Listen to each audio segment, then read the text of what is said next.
Good morning students. हमने chapter 8 मानव स्वास्थ्य तथा रोगों में हमने पहले बात कर ली मानव के कुछ सामान्य रोगों के बारे में। प्रतिरक्षा या इम्यूनिटी के बारे में भी हमने बात कर चुके हैं।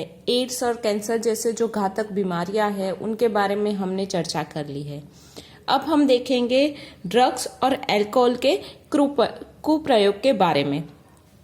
आमतौर पर जिन ड्रगों का कुप्रयोग किया जाता है वो है ओपियोइड्स, कैनाबिनॉइड्स और कोका एल्कलॉइड्स।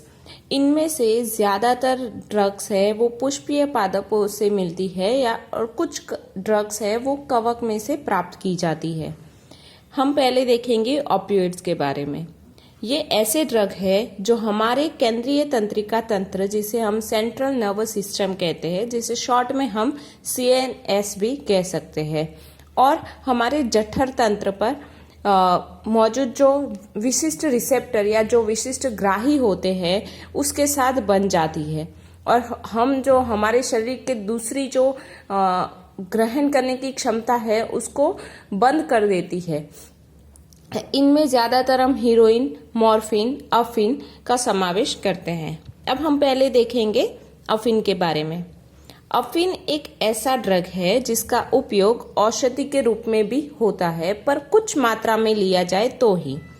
ये एक सूखा हुआ दूध जैसा प्रवाही है, श्वेत रंग का प्रवाही है, जिसको अफीन के अपरिपक्व फल जिसे डोडा कहते हैं उसको काट के निकाला जाता है।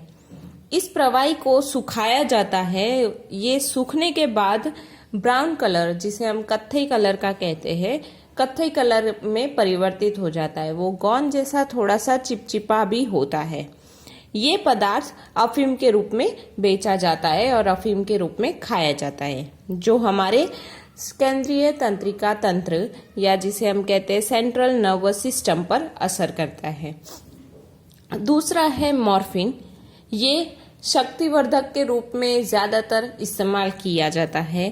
खिलाड़ी जो जिम्नास्टिक वाले जो खिलाड़ी है वो लोग इसका इस्तेमाल करते हैं अपने खेल कूद से पहले एनर्जी के लिए। ये हमारे छोटे मस्तिष्क की तंत्रिका पर असर कर उसकी पीड़ा को दूर करता है। मतलब ये पीड़ा शामक के तौर पे भी इस्तेमाल किया जाता है। जब हमारी कोई ऑपरेशन होने वाला है या जब कोई शस्त्रक्रिया होने वाली है तो उसके पहले जो हमें मॉर्फिन का इंजेक्शन लगाया जाता है, जिससे हम थोड़े समय के लिए नशे में या निद्रा में रहते हैं, जिससे हमारी उस जगह पे होने वाली पीड़ा है या जो काटपुट हो रही है उसके बारे में हमें पता नहीं चलता है। कभी कभी इसका इस्तेमाल उत्तेजक या किसी चीज को प्रेरित करने के लिए भी इस्तेमाल किया जाता है। तीसरा है हीरोइन या जिसे हम कहते हैं ब्राउन शुगर या फिर एक हम कहते हैं स्मेक। रासायनिक रूप से ये डायएसिटाइल मॉर्फिन ही है, मॉर्फिन का ही एक प्रकार है। ये श्वेत रंग का गंधहीन, तीखा, खरेदार यौगिक है। ये मॉर्फिन के एसिटिलीकरण से प्राप्त किया जाता है। यह पोस्त के पौधे या फिर जिसे हम कहते हैं खसखस का पौधा पेपेवर सोमनिफेरम के दूध से मिलता है। ये नाक द्वारा या इंजेक्शन से लिया जाने वाला ड्रग है। यह एक एंटी डिप्रेशन के रूप में भी लिया जाता है। यह शरीर के कार्यों को धीमा करता है। जो ज्यादा तक डिप्रेशन में रहते हैं उनको ये दवाई के रूप में दिया जाता है, एंटी डिप्रेशन के रूप में। इसके लेने के कारण हमारी जो शरीर की जो क्रियाएं है वो धीमी हो जाती है। हमारा जो लोग उसको लेते हैं उनको ऐसा लगता है कि उनका वेट कम हो गया है, वो हल्के फुल्के हो गए, हवा में तैर रहे हैं वगैरह वगैरह।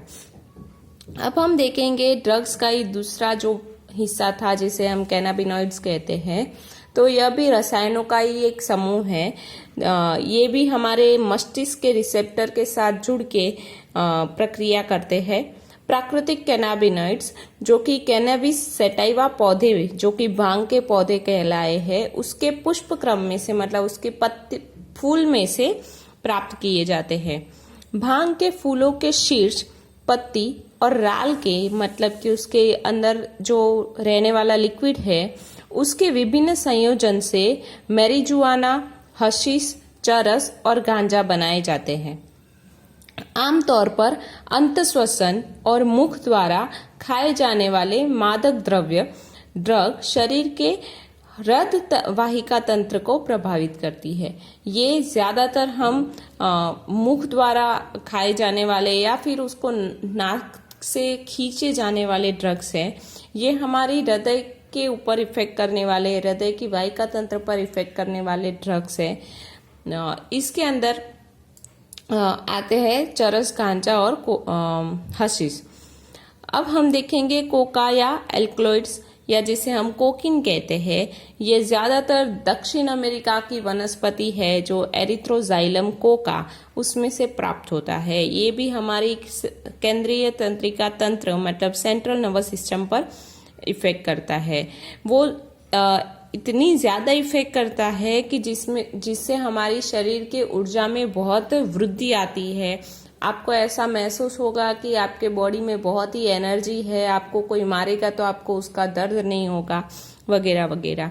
यह हमारे न्यूरोट्रांसमीटर मतलब जो हमारी तंत्रिकाओं में चेतनाओं का वहन करते हैं एक तंत्रिका से दूसरी तंत्रिका में, जिसे हम डोपामिन कहते हैं, उसके परिवहन में बाधा डालते हैं। मतलब आपको कुछ होगा, आपको अगर चोट भी लग गई है तो वो मैसेज आपके दिमाग तक पहुंचेगा ही नहीं, इसलिए आपको पता ही नहीं चलेगा कि आपको चोट लगी है और आपको दर्द नहीं होगा वहां पे। वो जो डोपामिन जो कि मैसेज ले जाने का काम करता है उसकी प्रक्रिया में ये बाधा डालते हैं, क्योंकि उसके रिसेप्टर्स के साथ ये जुड़ जाते हैं और डोपामिन को जुड़ने नहीं देते हैं। ये जो है कोकीन ज्यादातर सांस से अंदर ली जाती है, मतलब नाक द्वारा ही उनका इनहेल किया जाता है। पर अगर इसकी ज्यादा मात्रा अगर ली जाए तो कभी कभी इससे हेलुसिनेशन या विभ्रम पैदा होता है। एलुसिनेशन मतलब कि आपको ऐसा लगेगा कि कोई है, कुछ भी प्रकार का हेलुसिनेशन हो सकता है। फॉर एग्जाम्पल मैं यहाँ पे बता रही हूँ कि फॉर एग्जाम्पल आपको ऐसा लग रहा है कि वहां पे कोई खड़ा है, एक्चुअल में वहां पे कोई होता ही नहीं है, पर आपको वो दिखेगा। आपको ऐसे दिमाग में भ्रम पैदा करेगा। इससे भूख कम लगती है और अनिद्रा बढ़ती है, मतलब आपको नींद नहीं आएगी और भूख कम लगेगी। कैनाबिनॉइड्स का उपयोग ज्यादातर खिलाड़ी करते हैं अपने खेल से पहले ऊर्जा के लिए। अब ऐसे ही अन्य कुछ हेलुसिनेशन प्रेरक पादप है जो कि है एट्रोफा, बेलेडोना और दूसरा है धतूरा, जो ये दो भी ड्रग्स के तौर पे इस्तेमाल किए जाते हैं और इससे भी हेलुसिनेशन पैदा होता है। अब है अवसाद या डिप्रेशन या फिर अनिद्रा जैसी मानसिक बीमारियों के जो रोगी है उनके सहायता के लिए उपयोगी औषध।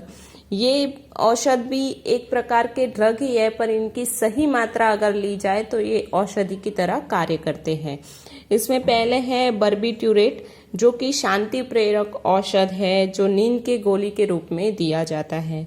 दूसरा है एम्फेटेमिन जो कि उत्तेजना प्रेरक औषध है।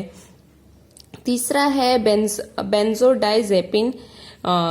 ये तीन औषध किसी न किसी डिप्रेशन की या अनिद्रा की बीमारी के अंदर इस्तेमाल किए जाते हैं।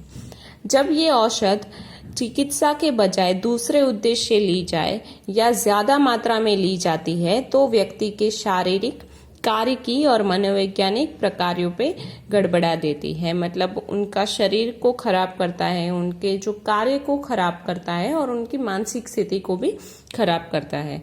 धूम्रपान से इन जो तीव्र ड्रगों का सेवन का रास्ता खुल जाता है। ज्यादातर ये जो भी ड्रग्स है जो कि नाक से ली जाती है वो ज्यादातर धूम्रपान के साथ जो लोग इसे इस्तेमाल करते हैं वो लेते हैं। इस ड्रग्स का असर धूम्रपान के साथ वो बहुत ही ज्यादा बढ़ जाता है, मतलब उससे उनका असर दुगना हो जाता है।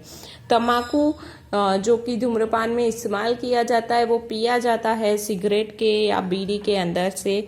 उसका हम सूंघा भी जाता है और चबाया भी जाता है। तंबाकू में जो एल्कलॉइड्स होते हैं, एल्कलॉइड्स और निकोटीन जैसे रासायनिक पदार्थ होते हैं, उसमें जो निकोटीन है वो हमारे रक्तचाप मतलब हमारा जो ब्लड प्रेशर है और हमारा हृदय स्पंदन मतलब हमारी जो हार्ट बीट है उससे वो बढ़ जाती है, जिससे आगे चल के बीपी या फिर हार्ट अटैक जैसी प्रॉब्लम्स हो सकती है।